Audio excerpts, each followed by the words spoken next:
Most traders chase a 70 or 80% win rate because they think being wrong is the problem. The most profitable accounts in the world are wrong on more than half their trades on purpose. And that gap between what you think matters and what actually pays is probably costing you more than any bad trade ever did. I chased a high win rate for 3 months and lost 92% of my account, telling myself, just win more trades and it will recover. The numbers will catch up. They always do. But my winners were too small to cover for my losers, and one change would have fixed everything. 5 rules fix the scoring, and the first one changes which number you are chasing. One sport figured this out over a century ago. Its greatest player failed 2 out of every 3 times, and they put him in the Hall of Fame for it. Baseball.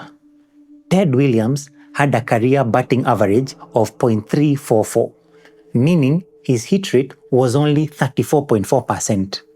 He failed to get on base 7 out of every 10 times he stepped to the plate for 20 years.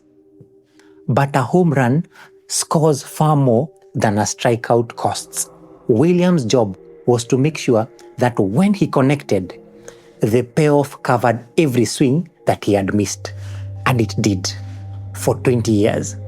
Because the scoring rewarded big wins over consistent accuracy. Your trading account runs on the same maths.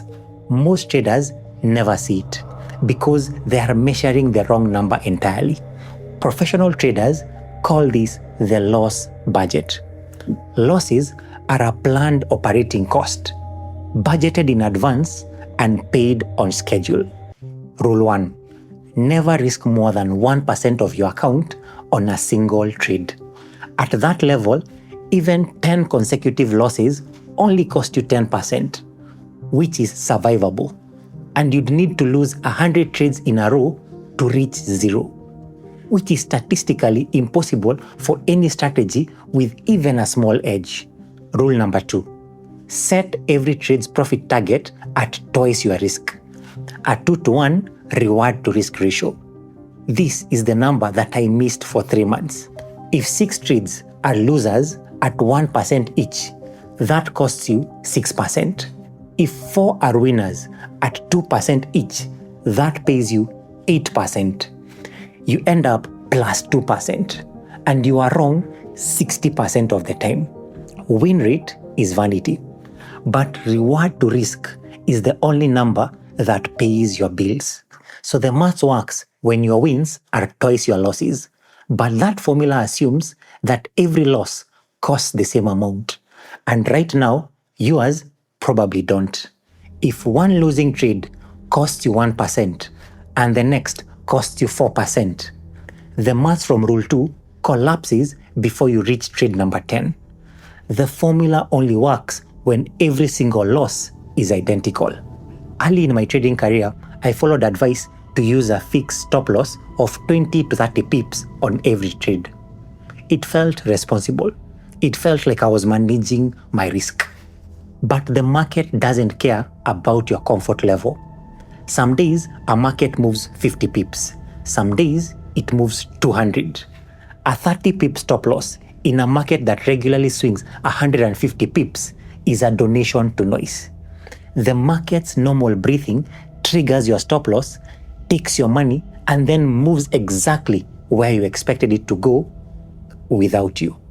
I remember sitting at my desk one evening, watching a trade I had been right about close at a loss. The candle had spiked through my stop loss by a few pips, reversed, and was now heading in my direction. I was just sitting there, staring at a profit I was no longer a part of, telling myself I was just unlucky. I closed the chart and opened a new one later. It was the 3rd time that week, but it wasn't luck. The market charges a non-negotiable entry fee based on how much it moves each day, and I had been trying to negotiate that fee down to fit my emotions. Then I found the average true range indicator, which measures how much a market actually moves in a day. And I started setting my stops based on that number instead of a fixed distance. And the noise stop outs dropped. The real shift though was what happened next. My stop losses were now based on each market's actual volatility.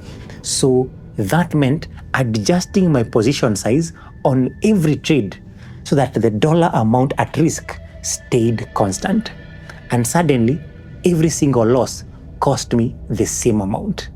Rule number 3, risk the same fixed dollar amount on every trade, regardless of which market you are trading or how wide your stop loss needs to be. This is the loss subscription. Your losses become a predictable recurring cost, like a fee you pay for the right to participate. You know before the month starts roughly how much losing will cost you because each loss is identical.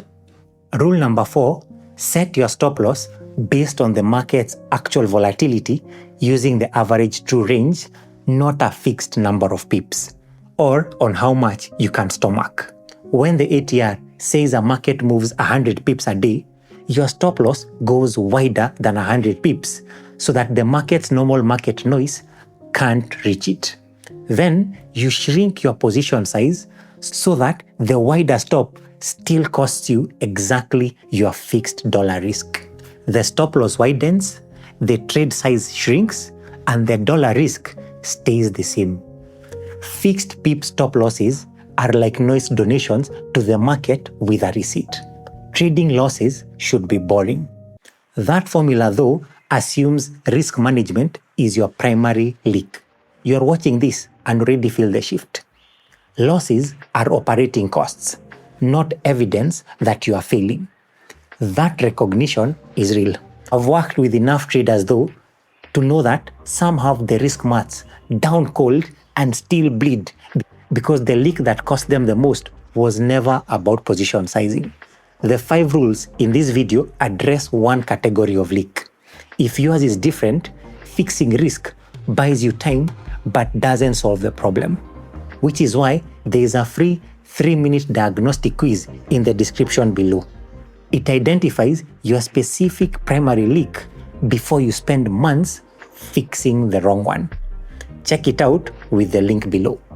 There is a scenario though where even the 1% rule and identical losses cannot save you, and it's got nothing to do with any single trade. If you have 5 trades open at the same time, each risking 1% and all in markets that move together, and you're sitting there thinking, I'm only risking 1% per trade. I followed the rules, so how am I down 5% in a single afternoon? One bad day wipes all 5 at once, and that's a 5% ambush your loss budget never accounted for.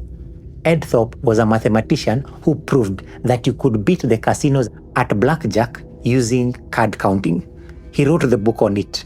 The part of his story that matters for trading, though, is how he sized his bets. 𝒊𝒑 used something called the Kelly criterion, a formula that calculates the exact bet size to maximize long-term growth. Even when the odds were heavily in his favor, the formula told him to bet a fraction of his bankroll, not the maximum. And so he did. Every time. He deliberately left money on the table on every single hand, because one night of bad variance at full exposure could end the entire run. That restraint was the edge itself. He then took that exact approach to Wall Street and built a hedge fund called Princeton Newport Partners. It produced an annualized return of roughly 19% over nearly 2 decades, with only 3 losing months out of 227. He made it impossible for any losing streak to damage his capital. Your trading account faces the same problem 𝒊𝒑 solved. Even with 1% risk per trade and identical losses, correlated positions can stack into a single event that the maths never budgeted for. Rule number 5, cap the number of trades you have open at any one time. If your limit is 6 positions, your maximum exposure is 6%. And that's the worst case where every open trade fails at once.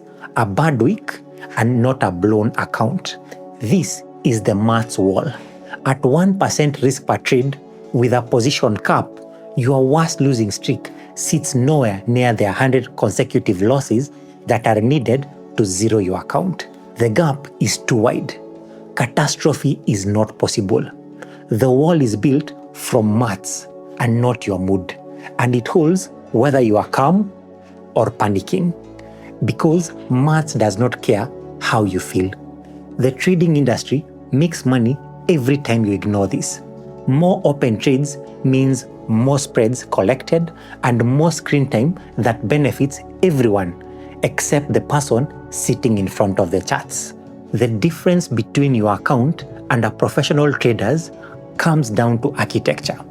Their account was built from the first deposit to treat losing as a scheduled operating cost. Yours was likely built to panic after 3 losing trades. Professional traders built a vault that losing cannot crack. This system protects every trade equally, and that includes the bad ones. Without a filter for which setups deserve your 1%, you will apply the perfect risk management to terrible trades and bleed capital slowly instead of quickly. So watch this video next, where I break down the 3-question filter that decides which trades are worth your 1%. See you in that video.